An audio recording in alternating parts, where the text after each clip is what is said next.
going to say good to see you all. I can't see any of you. If you want to put your webcams on, you are welcome. You don't have to. You can stay in the dark if you want to. I'll just introduce myself. I'm Vincent O'Connor. I'm the head of strategic partnerships here at Guardian. I don't often get to do these types of things, but I do look after the subject matter of trusts in our business. So, Rob, as is your business development manager, do you want to just do a little wave, Rob? So I don't know Hello. if you've all Yeah. met Rob. So No, he's your probably day not to yet. day. Yeah, he's your day-to-day contact. So anything you need Guardian related, he's actually very, very good as well, product related. I mean, there's not really anything you don't know the answer to, Rob, or you can find out. No. So that's I'm going to put my details onto the chat actually. So I'll put my email signature onto the chat so you've all got my name and number. I'll just do that now. and it just crossed my desk several weeks ago, probably a couple of months ago, about we fixed the commission rate for Julian Harris, so we're now paying you a much higher level of commission, and obviously we want to build a good working relationship with you guys. If you want to put your mics on, or if you want to put in the chat, that's fine. Are you guys used to selling Guardian? Have you ever come across our products before? Any advocates in the audience today? Feel free to let us know. Yes, I've done one this year Oh, for thank What you. this year? Americouple. Thanks, Yeah. Gary.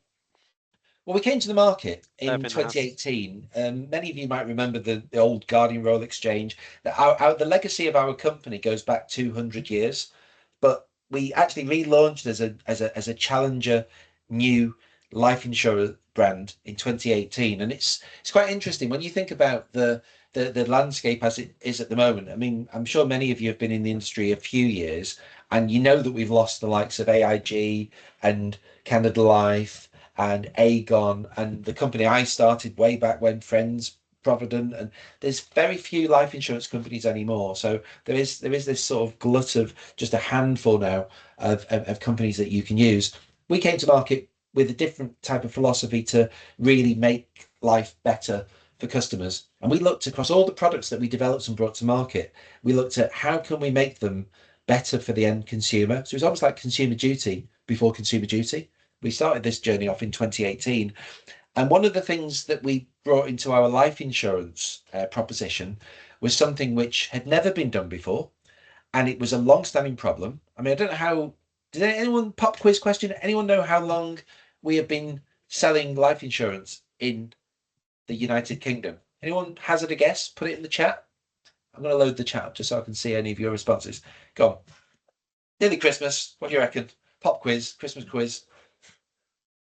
How many years? What do you reckon? I'm doing my maths. I don't know the answer to this. 204? 204? That'd be 1821.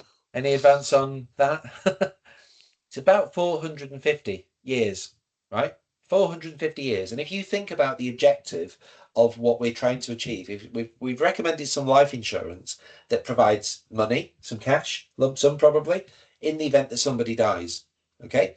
So that means that the intention at the inception of that advice is that I am going to insure myself, but I want the money to go to somebody else because I can't claim because I'm dead. So it needs to go to somebody else.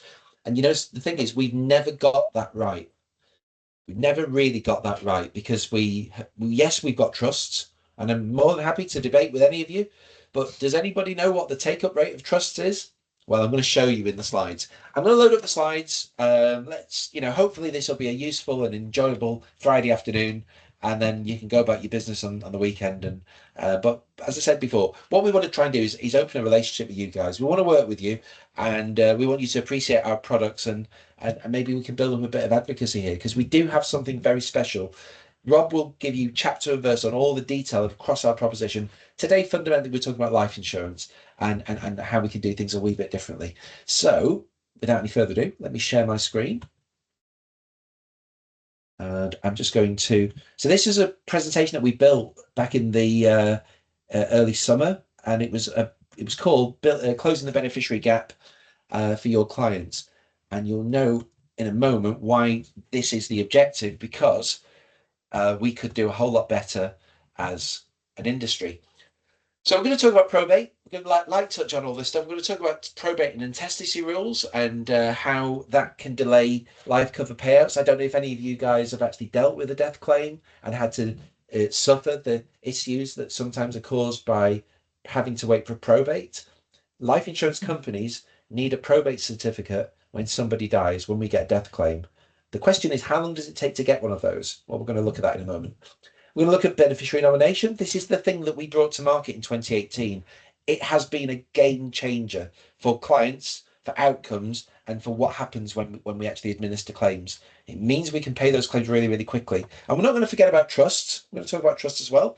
But beneficiary nomination is something very, very key to a Guardian's proposition. And I will actually show you our trust proposition, how easy it is to navigate. Hopefully, this could be the catalyst to conversations. We can show you some other things that could really build your efficiencies around this as we start talking to each other. So this is a series that we've been running this year. We're going to do it next year as well. Hopefully, thought-provoking, thought leadership type ideas about how we can deliver better outcomes for customers. So Touchpoint was the brand that we used, and let's get started with the session. So when someone dies and the claim is made on a life insurance company, life insurance policy, is it fair to say, you tell me if you think I'm wrong, is it fair to say we want the money to be paid in its entirety without any tax? People, your customers want the money to go to the correct people. Would you agree with that? And would your customers also ask you for the money to be paid ASAP, as soon as they possibly can? If we flip that on its head, I mean, we're making we're making a kind of an assumption here. This is what everybody wants, but is it fair to say that is that what everybody wants? If we flip it on its head, do people want to pay tax? Do people want money to go to people that have not been identified, the incorrect people, the wrong people, and do they have to wait ages for it to actually get there?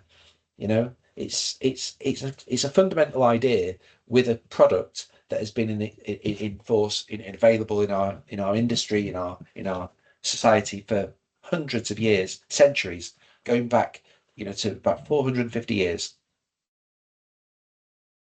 Now, probate is something that is a necessary evil. When people die, there is a legal process that makes sure that we can actually disperse the estates in accordance with somebody's will. Now, we know that people die often without a will, and we still go through a similar probate process to administer the estate. It really requires a calculation on the assets of the estate to work out whether there's any tax to pay. And that process, along with a fee that you pay to the local probate office, can take a little bit of time to administer. And what you end up with at the end is a grant of probate. It's a certificate with an embossed stamp, and it actually gives you permission to start distributing the estate. As I said before, one of the key considerations here is, if that takes ages, is that a problem? Now, intestacy is a big deal. There's still, I don't know how many will writers we've got on the call today, but the need for wills, the need for people to take it seriously and do something about it, is still very, very important. A lot of people who do die intestate. They don't actually have a will, and that's what it means. So we have to use what I would call your default will. So if you don't create your own bespoke will, you have to use the rules of intestacy, and that's like a default will by the government. But it also changes depending on whether you live in England and Wales. It's different to if you live in Northern Ireland, and it's different to if you live in Scotland. So the these are static rules that say this is what's going to happen with all your worldly possessions if you die intestate. So it is a consideration there. One of the key things that I think is a contemporary issue that is a growing problem, just ask yourself, how many customers do you come into contact with where they have a partner but they're not married to their partner? How many people are not married? It is a growing trend in society. Now, to answer the probate question, probate can take up to 12 months. Now, this isn't Guardian saying it. This is an independent research. This is unbiased, and that was really taken from March 2025. So it's a recent statistic. And the question really is, what would it look like if a grieving family had to wait that length of time to receive the money from their life insurance payouts? They will get it, But if it takes that long to receive it, is it going to cause heartache, financial misery, other burden, along with losing a loved one? Now, Swiss Re do publish a few reports, and if any of you want to actually read these reports, we're more than happy to forward these to you. The life claims balance of risk and the health and term watch are two the links on this particular slide. It's estimated that there is a 77% beneficiary gap in the market today in terms of the sale and transaction and take up of new life insurance policies. And what this means, it's the proportion of single own life policies set up without any direction of benefits, well, the life insurance benefit. The question I want to ask you is that an acceptable position to be in? That 3 out of 4 people who take a life insurance policy don't have any direction for those benefits to go to. The question then is what happens? What happens if a life insurance policy doesn't have a direction of beneficiaries and a claim comes in? What does it look like? Well, we know that we have to get a grant of probate from the estate of the deceased, and we know already we've established that it can take up to a year on average. Now, 1.4 million, for extra context, is the number of life insurance policies that were actually taken out in 2023. Yes, that's 2 years ago, but we always report a year back. So this report that was issued at the end of November last year actually reported back to 2023. Now, that number is quite consistent. Over 1 million policies taken out, and 3/4 of them don't have any direction for the beneficiaries to receive benefit. There's no indication of that. Yes, we know that trusts are a really good idea, but there is a problem. We don't write enough policies into trust. And 1 in 3 couples who take out the life cover could be at the risk of the money intended for the partner not reaching them. That is the realistic truth. So this is a bit of context about the reason why, as an industry, we need to do better. And I'll talk about Guardian's experience in terms of what we brought to market. Now, in terms of this one here, just to illustrate that point about the 77%, it is an improving trajectory, to be fair. It is an improving trajectory because in 2019, you can see there that the number of life policies taken out with no benefits directed at the point of sale, whether it's a trust or some other mechanism, was 87%. So we've managed to shave 10% off that. But again, I ask you the question, is that acceptable that 3/4 of people don't have that in their provision? And we know that most life insurance is transacted through financial advice. So the financial advisor has not done that bit of the job, which is actually, you could argue, quite an important part of the consideration. Okay, so on this one here, we're talking about unmarried couples. So you can see on the left-hand side, that is the percentage of all couples living together who are not married back in 2022. So it's a relatively recent statistic. 40% of them were under 45 years of age. So those couples living together, 40% were getting into the territory of nearly half the population of those younger people. Under 65, if you look at it from that perspective, it's about a quarter. My take from this is it's a lot. It's a lot of people that are choosing not to get married, not to enter into a civil partnership. They're actually not creating that union, and that is a problem. That is a problem when you don't direct your benefits of life insurance. And why? Maybe the question I ask. Well, certainly if you think about trusts, there isn't any trusts out there that actually say you can nominate to unmarried partners. They don't have that provision in there, so that isn't available. So again, money's, even if it's in a trust, could end up going to the wrong people. On the right-hand side, we've got the percentage of all couples up to the age of 65 living together who aren't married. In 2011, it was 22.9%. In 2021, just 10 years later, that is quite a shift on that statistic. So we do see that as a growing trend. And if you look at the big bold at the bottom there, it says out of the total term policies that were bought with life cover, 1.5 million a year in recent years. And you can work that number out to be about 400,000 of those lives assured were people who were cohabiting with their partner. They're not actually married. And we know that a lot of them don't direct benefits of their life cover. So I mentioned Consumer Duty before. I'll say it again.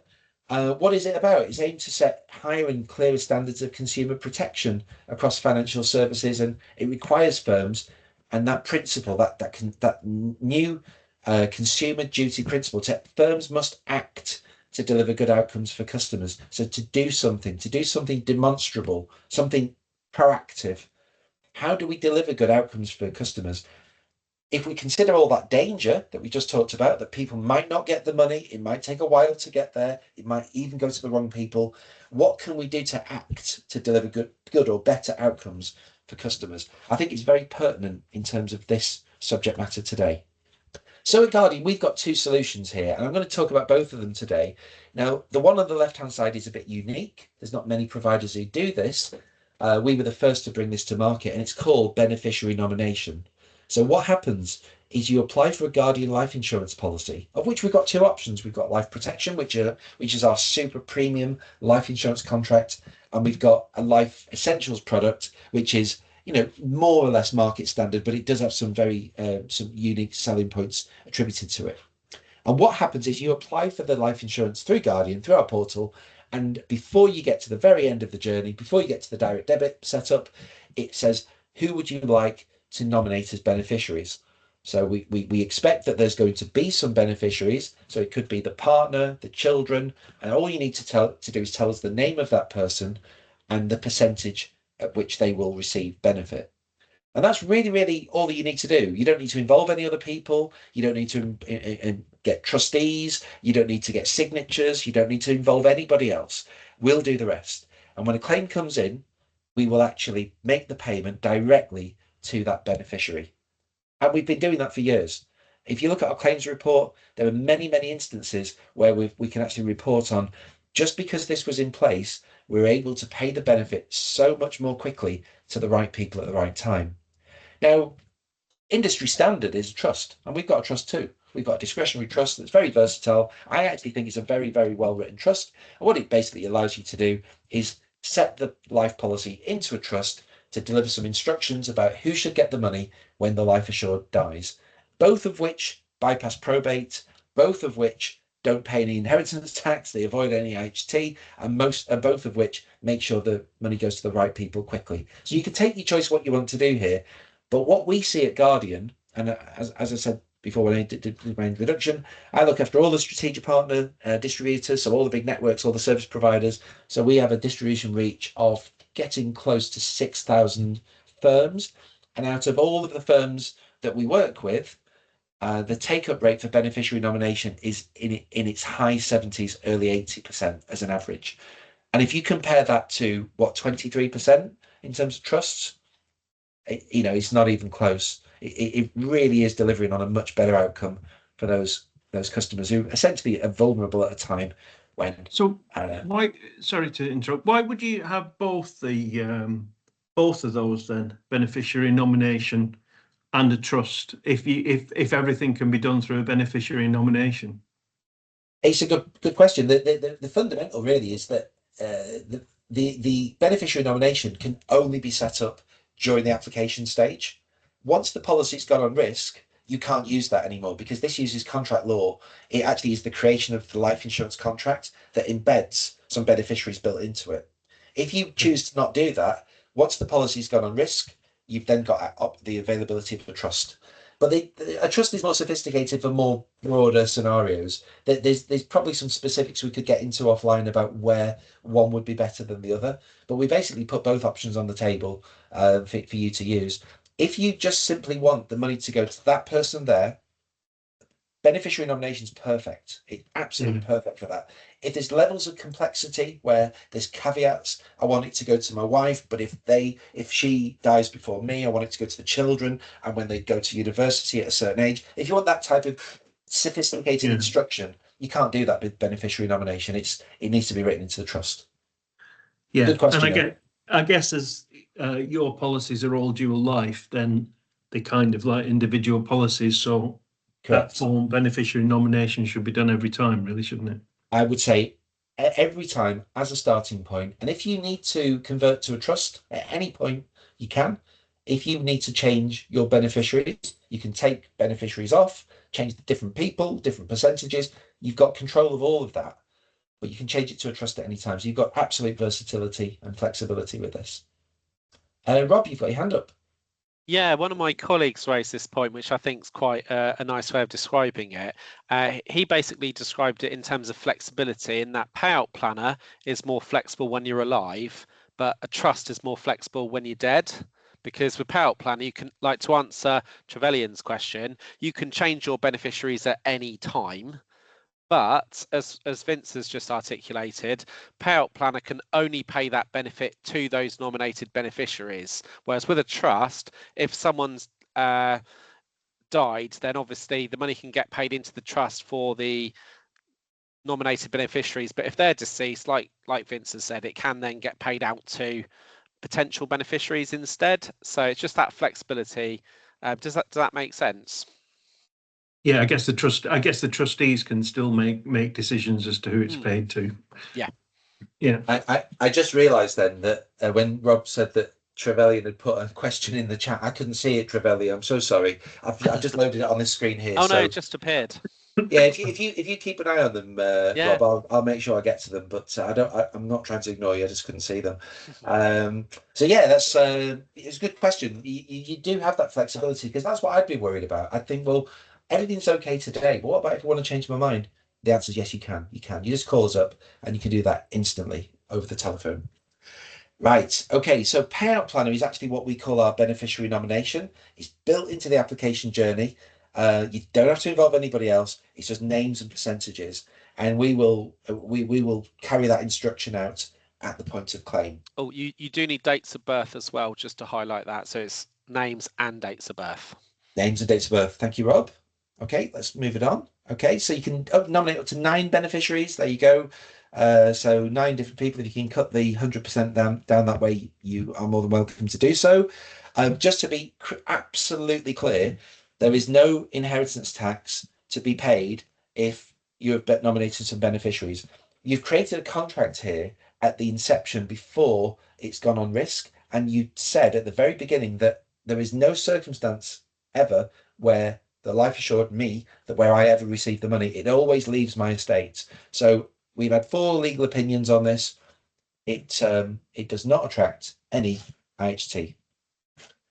So for now, so Trevelyan's are saying in the chat. So for Ben Nom, if named beneficiaries have died, where does the money go? Well, it goes to their estate.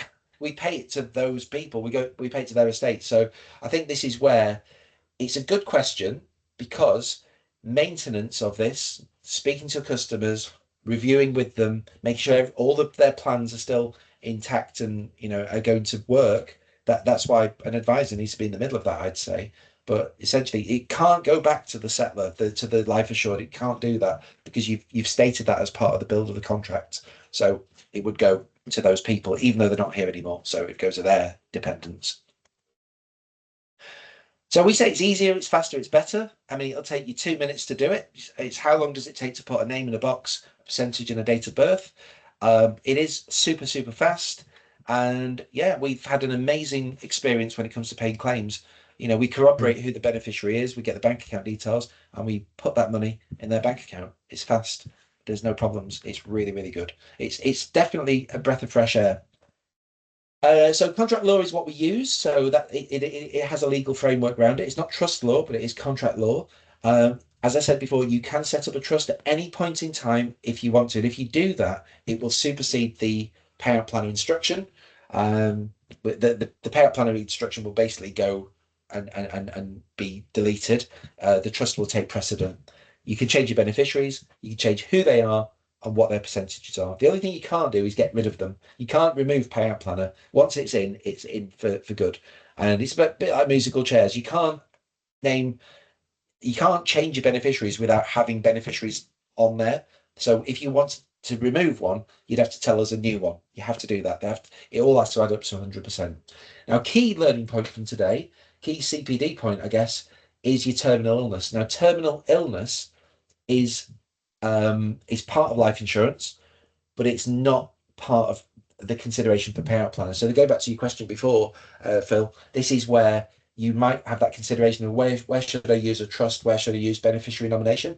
If you want to consider terminal illness payouts and actually pay that to a beneficiary, you can't do it with payout planner. You'd have to use a trust. And on the trust form, we ask you, do you want to retain it or do you want to gift it? So that is a consideration there, particularly for those clients who are a bit more wealthy, perhaps, where even if you do get terminal illness, you don't want to exacerbate the IHT problem by dropping that into the estate. So yeah, so 2024, this is the latest stat. The number's gone up. 70% of our life policies that went in force use payout planners. That's a big level of success. I've got some firms that we work with where the ratio is 100%. It's literally 100%. It's all life cover as a default, and it kind of makes sense, doesn't it? Because which life cover would you ever sell where you don't want the money to go to somebody else? Because the trigger point at which the claim gets made is somebody dying. So you should be putting most life policies into beneficiary nomination or trust. And 56% of life claims that we paid, that a Guardian paid, were paid using payout planners. So we know it's black and white. We paid them more quickly than they would have been had they not used it. And the alternative could have been getting into the realms of a year for us to just wait for that probate grant to land, and then we have permission to pay. So that means it does pay claims more quickly.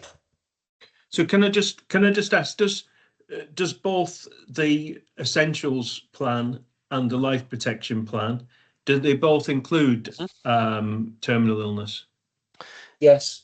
Yeah, They but do. they are different definitions. But just on the terminal illness then, so if somebody puts in a claim for terminal illness and they have the payment planner in place, then the payment planner will be ignored and the money will go to the policyholder. Yeah. So Okay, we pay it that's to fine. the That's policyholder. fine.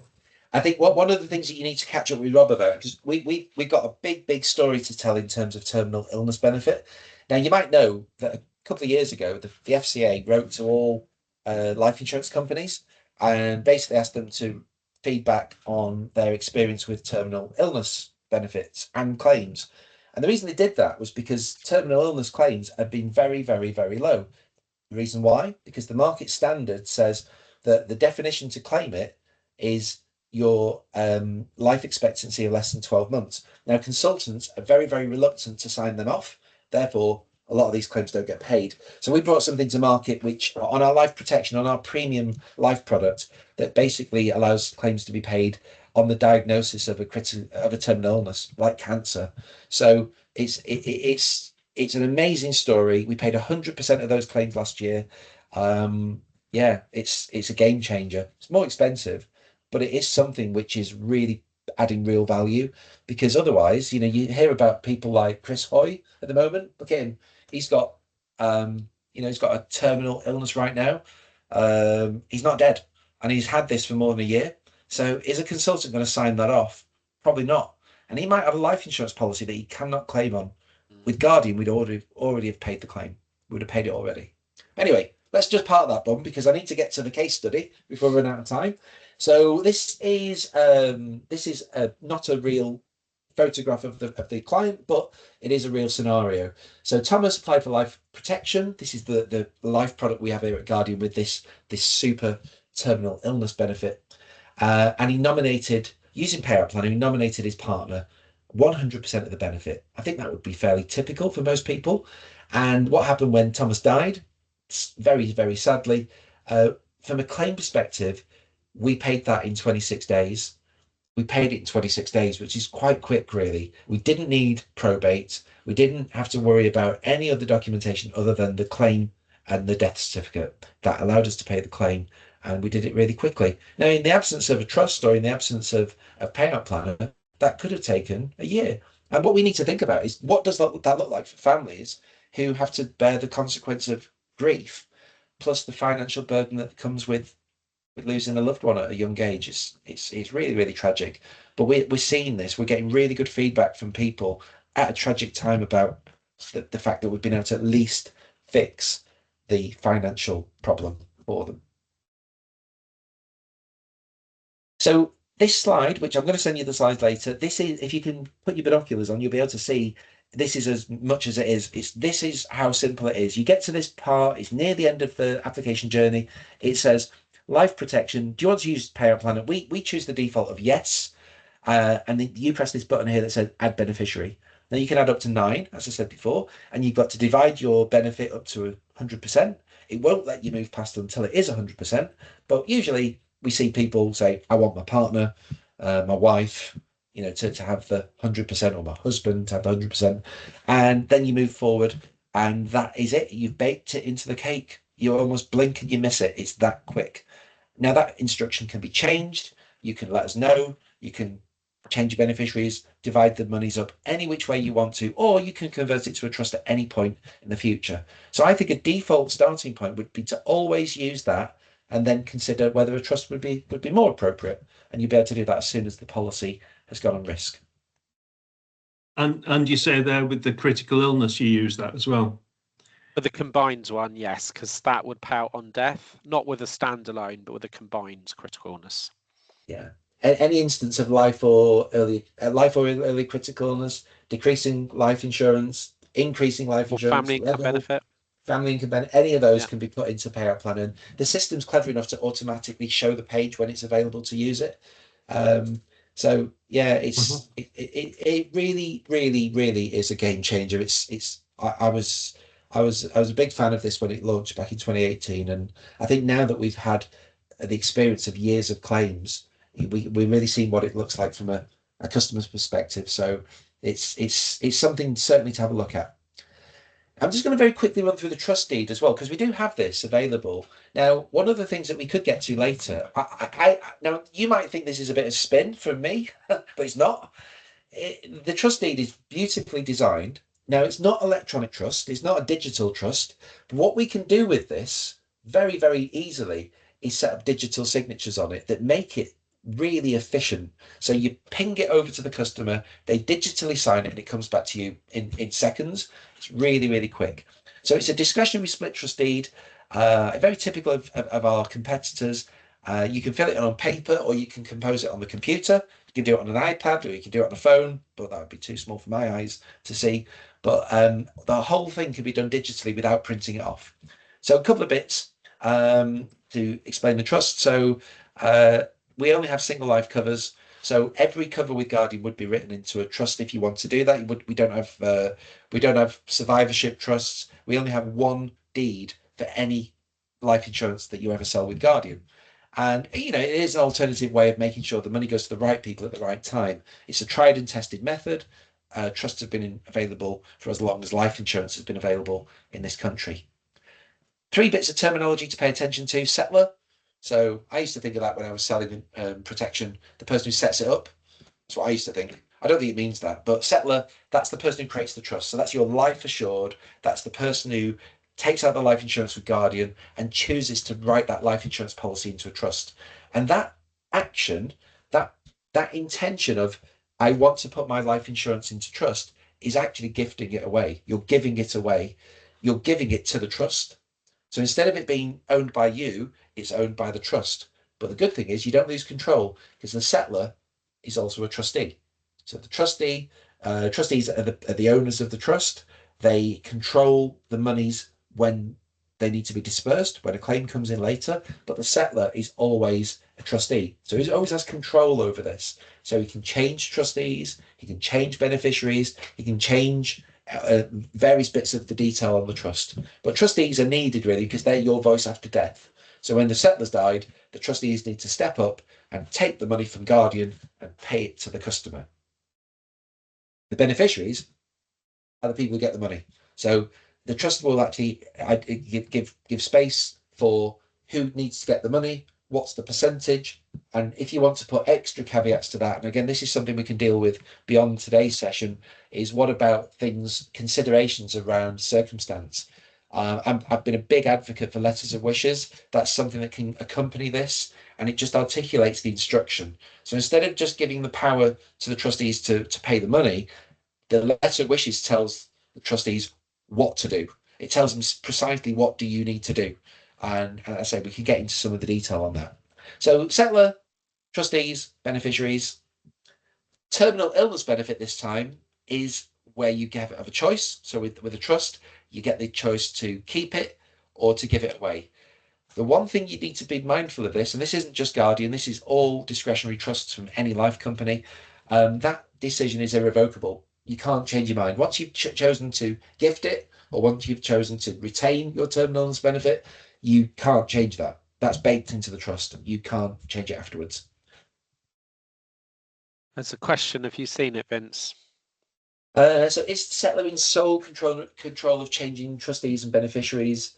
Yeah, yeah, yeah. The settler is in control of changing. You call all the shots. You're kind of like the superior trustee. Don't use that language, but that person controls everything. So if you want to kick a trustee off, you can. If you want to remove a beneficiary or add a new one, you can. The settler is in sole control of changing all of that whilst that person is alive, whilst they're alive. Okay, when they're dead, then the trustees have got to step up. Okay, so on our trust form, just a couple of bits I want to point out to you. We've got some really useful little info boxes that you'll see along the trust. I'll point a few of these out. If you are old school, you want to print it off and you want to fill it in with pen, just make it readable. Now, at Guardian, I sign off a lot of the third-party trusts. So if you wanted to use a trust that you've designed through your solicitor and you've paid them 700 quid to do so, then we'll accept that. It's fine. It's not a problem at all. And then they usually come across my desk. What I do see sometimes is we can't read them. So, what do? We do need to be able to read this stuff. So use capital letters. I would say don't even write it, use a pen. Do it on the computer so it's crystal clear. And the date of the trust is really, really important. So the date the trust was made it has to be on or after the date that the cover starts. In other words, you cannot put Guardian Life Insurance, or many other life companies for that matter, but you can't write that policy into trust before it's been created because it didn't exist, right? So it only goes on risk on, let's call it the 12th of December. So from today, you can write that life insurance into trust. You can't do it on the 11th because we didn't start on the 11th, it started on the 12th, okay? So that's just a key thing to pay attention to there. So you'll see as we go through, we've got this gold writing there. It's really simple to do it. And I think you can knock one of these out in a few minutes. It's a little bit more than a beneficiary nomination, but what we want to get there is a capture of who is the settler. So that is your life assured. It's their name, it's their address, it's their postal code, and it's also their date of birth. And an example I would give here is that my dad, he's not alive anymore, but when my dad was alive, he was called Vincent O'Connor. And I'm called Vincent O'Connor, and there was a point in time where we lived in the same house. So dates of birth are really important to identify exactly which person we're talking about there. So that you'll see that as a pattern through the Guardian documentation. Additional trustees. Why do we say the word additional trustees? Because the settler is the first trustee. That person is automatically the trustee. So additional trustees are the people who are your voice after death. So you've got additional trustees, you can have up to 4. On the slide there, we've still not made it easy for you. Let me just clear this up. Can you see where it says it's good to pick at least 2 trustees? One is the settler, right? So number 2 is the first additional trustee. You cannot write the life insurance policy into trust without any additional trustees. There has to be a minimum of 1. You can go up to 4. Okay, so just to clarify that, you have to pick at least 1 additional trustee. From a common sense point of view, they're the person or persons who are going to take the money from Guardian and pay it to the right people at the right time.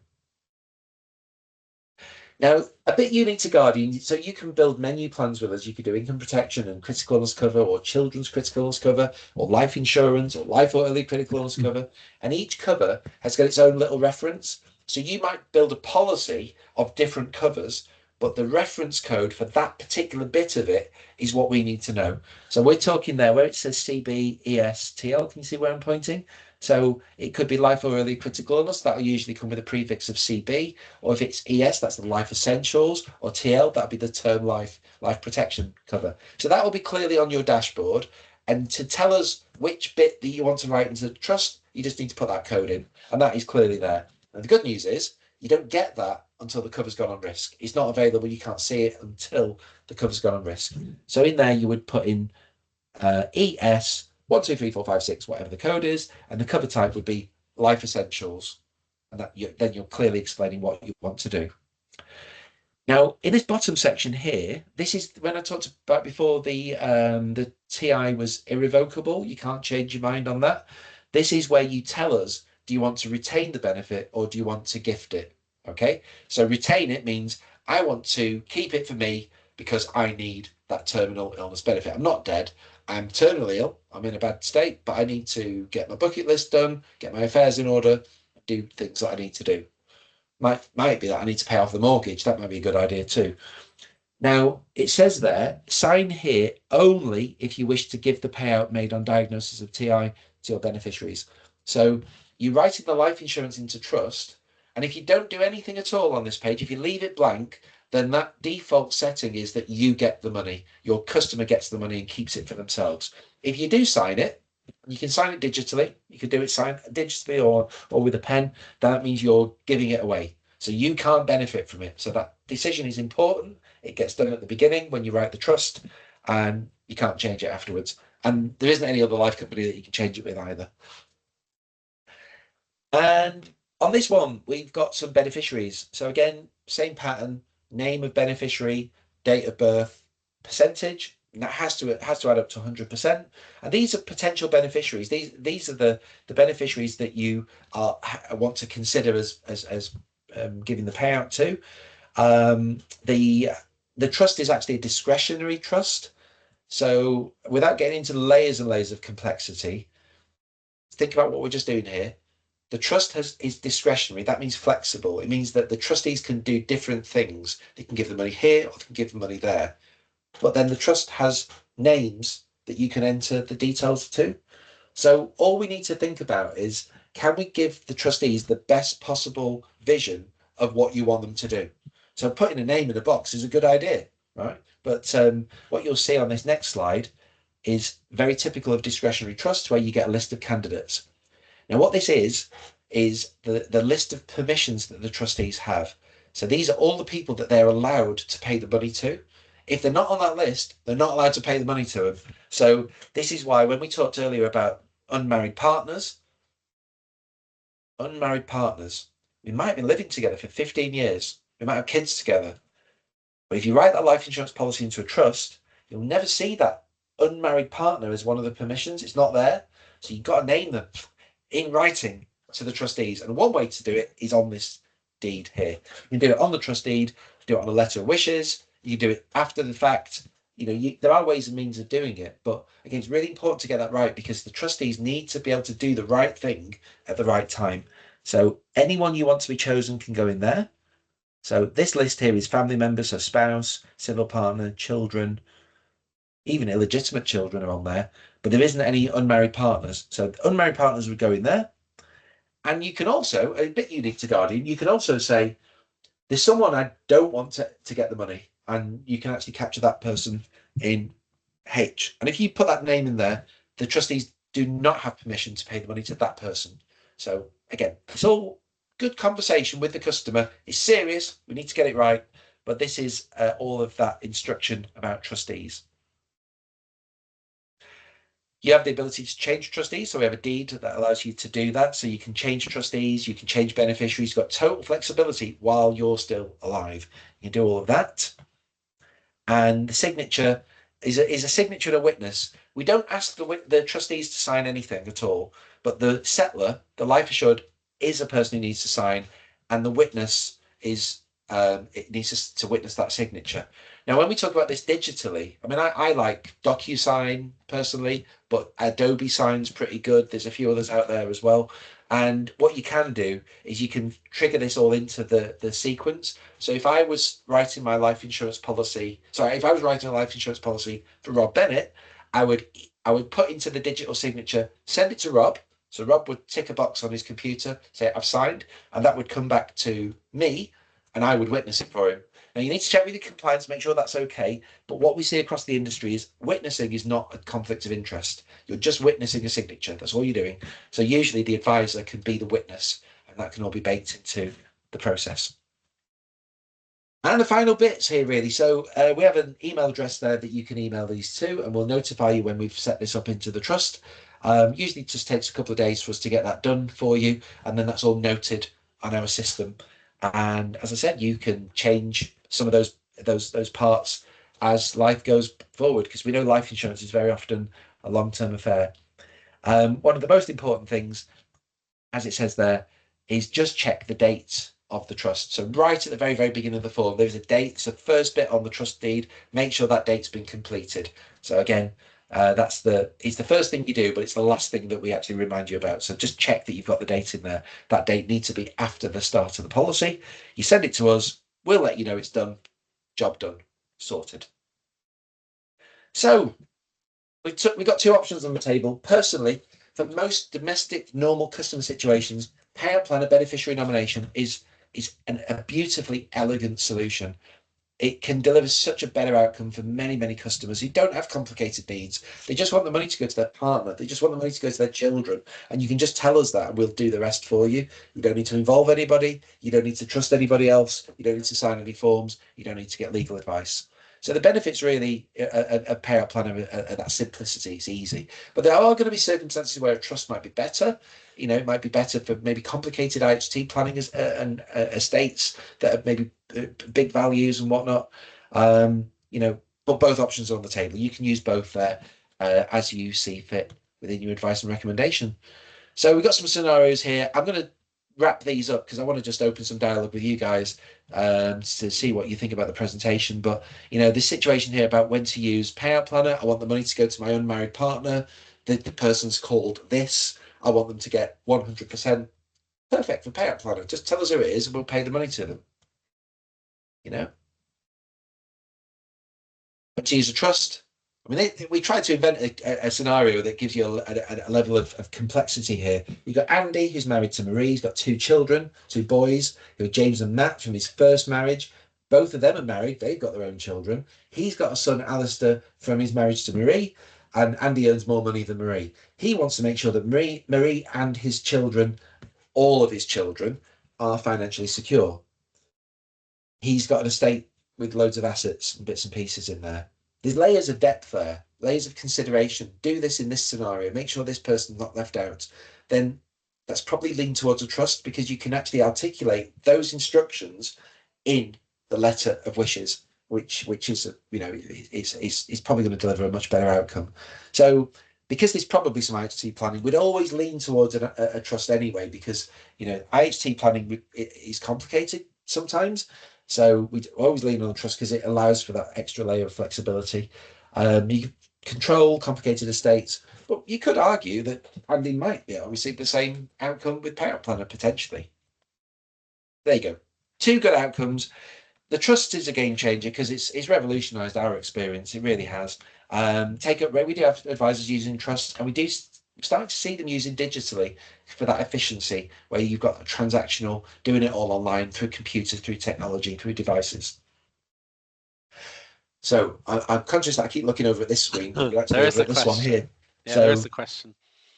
So let's have a look. So I'm going to stop sharing my screen.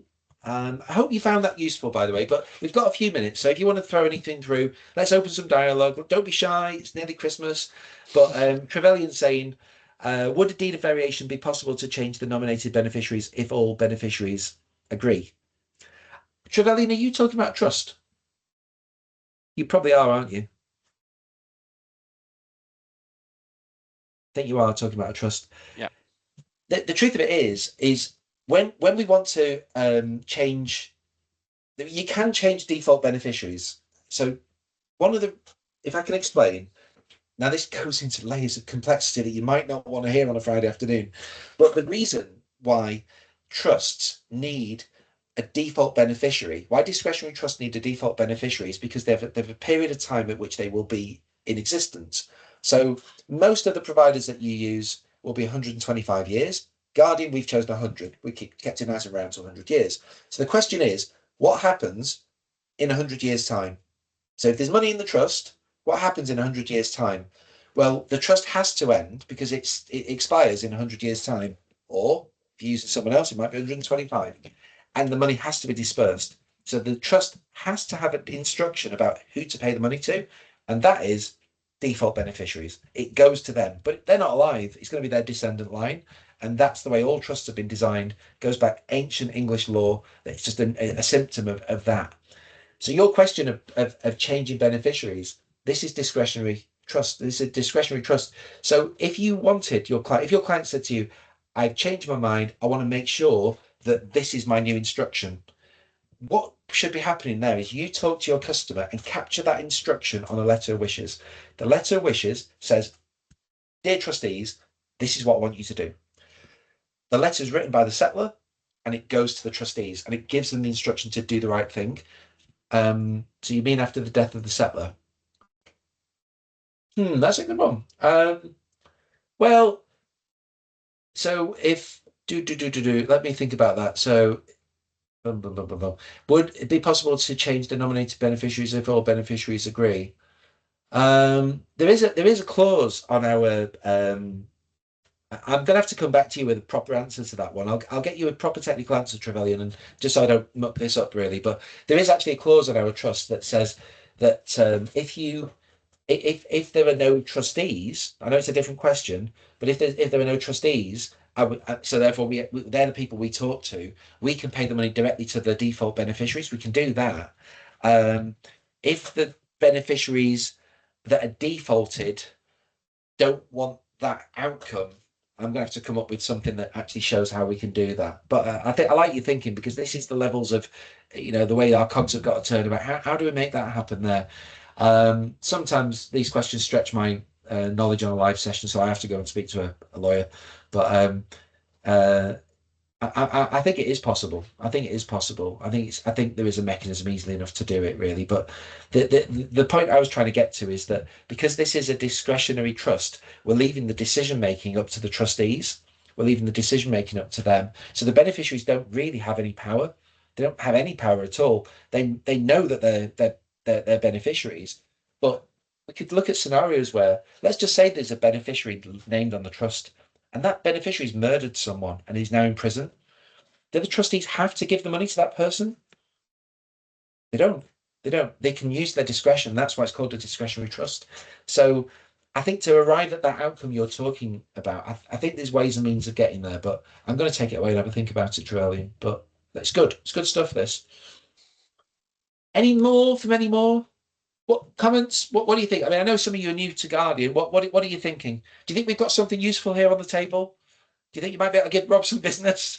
Please. Well, I've used the payout planner a few times on policies. It's quite simple and straightforward. Did you find it easy without me? All it is putting names in boxes and the percentage. So yeah, it doesn't get any simpler, really. I worked for a different life company a few years ago, and I won't tell you the name of the life company, but if you look at my LinkedIn profile, you can find them. And I was very happy in this life company, by the way, as well. They're brilliant, right? But I used to work quite closely with the claims team, and there was a life policy that we had, and it was written in trust. A death claim came in, and we didn't pay the benefit for 7 years, because one of the problems with a lot of this is that you need to maintain it. It's all well and good setting everything up at the beginning and it all being fine, but what about when the trustees have disappeared? That emigrated around the other side of the world, all died.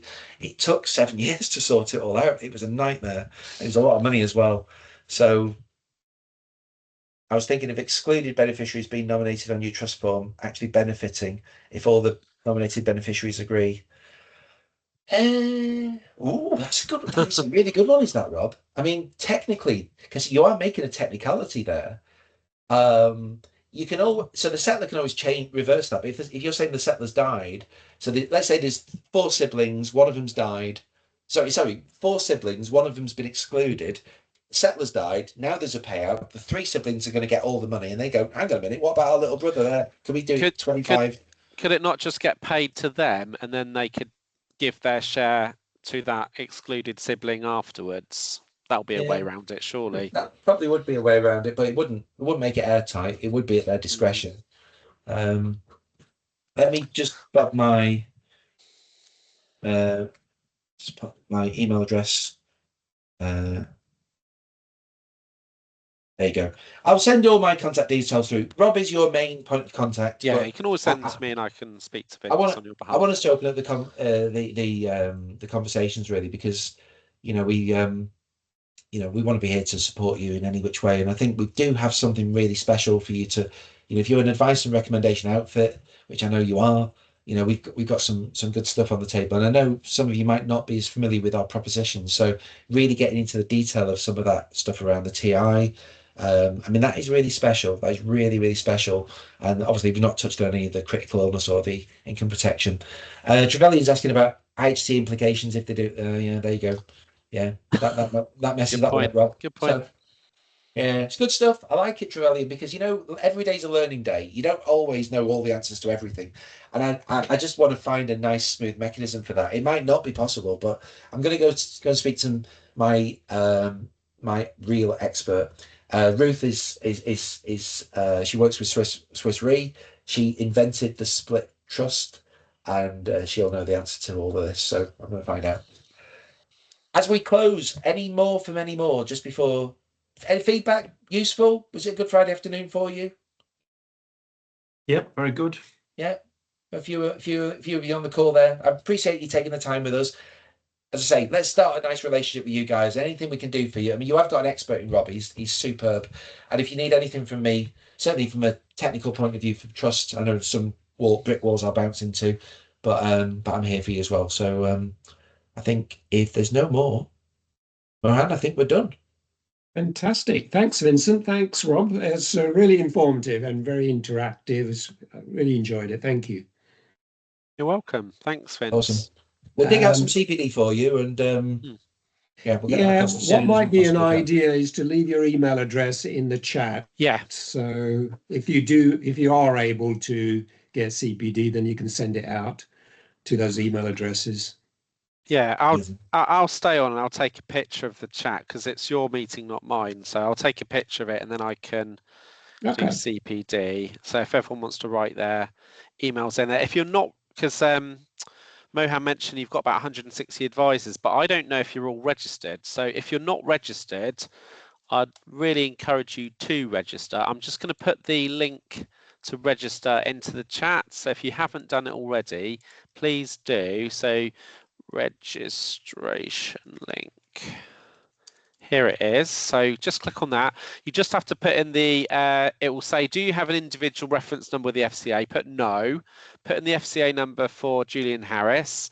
It will then ask you to confirm your name, email and phone number, and then we'll email you your password so you'll have access to Guardian straight away. So if you could register, and yeah, I'll do your CPD. If anyone, as soon as you are registered, if you haven't already, I would always get in touch and offer training. But if anyone is already registered and would like some proposition training with me, do let me know. I'd be more than happy to spend some time with you individually. So yeah, just drop me a line and I'll be happy to book that in with you. And if you like the sound of this and you want a bit more, we can get into some other subject matter. Just talk to Rob. Yeah, I'm more than happy to come and Friday's a good day for me, but other days too can work. So there's loads more we can talk about. Brilliant. Be good. Thank you. Have a good weekend, everyone. Yeah, great. Thanks, Vince. Thanks. Take care. Thanks, guys. Bye. Bye.